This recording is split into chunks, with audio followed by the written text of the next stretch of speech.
Salut, c'est Darvel et dans ce nouveau Néo Rétro Test, je vais vous parler de Spellsword.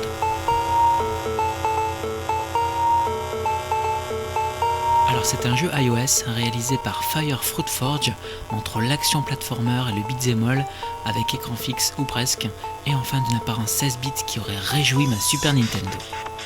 Alors le scénario, apparemment c'est une épée qui a envie de se faire plaisir et qui du coup a besoin d'un héros que vous êtes libre d'incarner si le cœur vous en dit. Moi je vous le conseille fortement, ne serait-ce que pour une partie de temps en temps pour se défouler. Il y a au total pas moins de 120 missions à débloquer, mais hélas il n'y a en fait que 4 mondes, donc 4 arènes seulement. Mais je dirais que ce n'est que pour mieux maîtriser leur environnement afin de pouvoir faire face aux monstres toujours plus coriaces.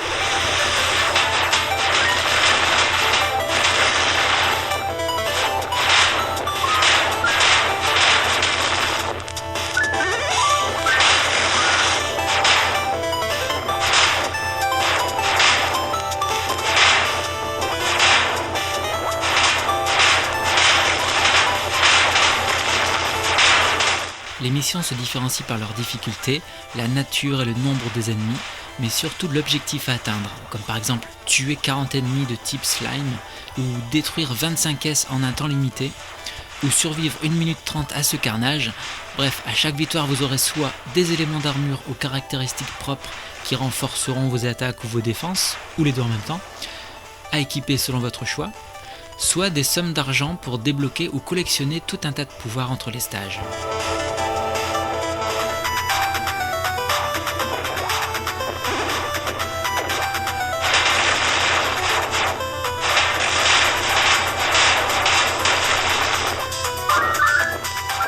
Niveau jouabilité, c'est moyen, le perso est un peu flottant je dirais, mais heureusement la collision avec les ennemis et les plateformes est très arrangeante et le jeu est parfaitement réalisé donc ça se joue super bien.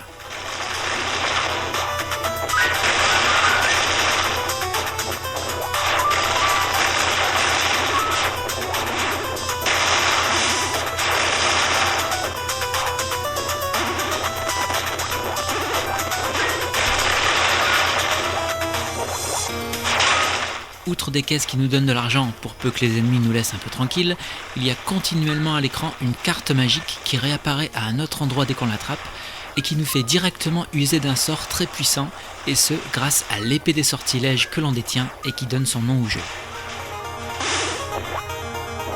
Les sorts variés sont très nombreux et leur nombre ainsi que leur puissance s'accroît à mesure que l'on progresse dans le jeu, et on peut décider comme dans un RPG de faire évoluer tel ou tel pouvoir avant les autres.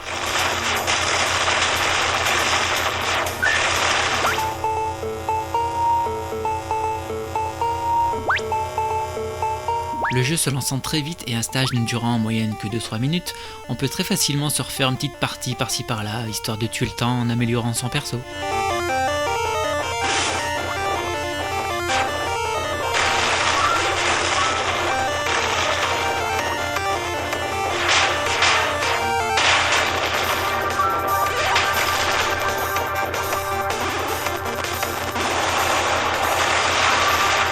Les sorts sont de plus en plus spectaculaires et les ennemis de plus en plus nombreux, ce qui rend le jeu de plus en plus jubilatoire et addictif.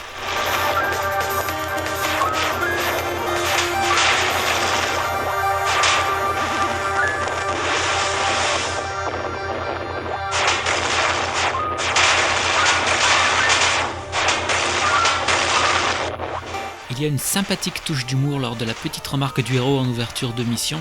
Par exemple, quand on lui demande de collecter des cartes, il dit « Mais attends, c'est un jeu de cartes !» Ouais, je sais, c'est pas très drôle quand je le raconte, mais bon, vous voyez les genres.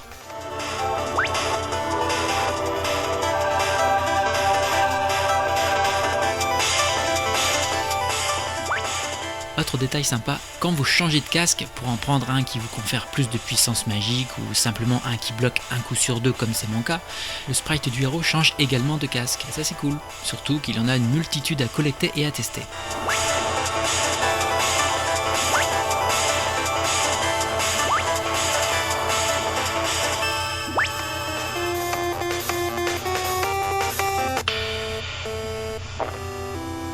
En plus des missions, il y a le mode Endless, où vous devez survivre le plus longtemps possible après avoir choisi l'une des 4 arènes, puis son niveau de difficulté. Tout l'argent que vous amasserez ici sera bien acquis comme dans les missions.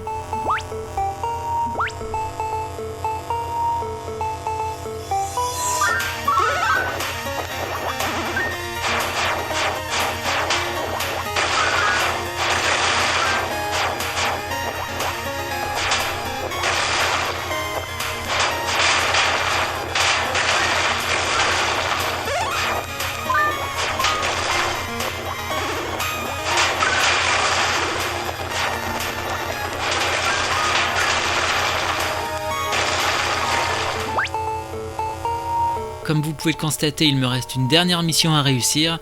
Je vous laisse la découvrir par vous-même, mais je peux vous dire qu'elle est corsée, alors souhaitez-moi du courage pour en venir à bout. Et moi je vous dis ciao, à la prochaine.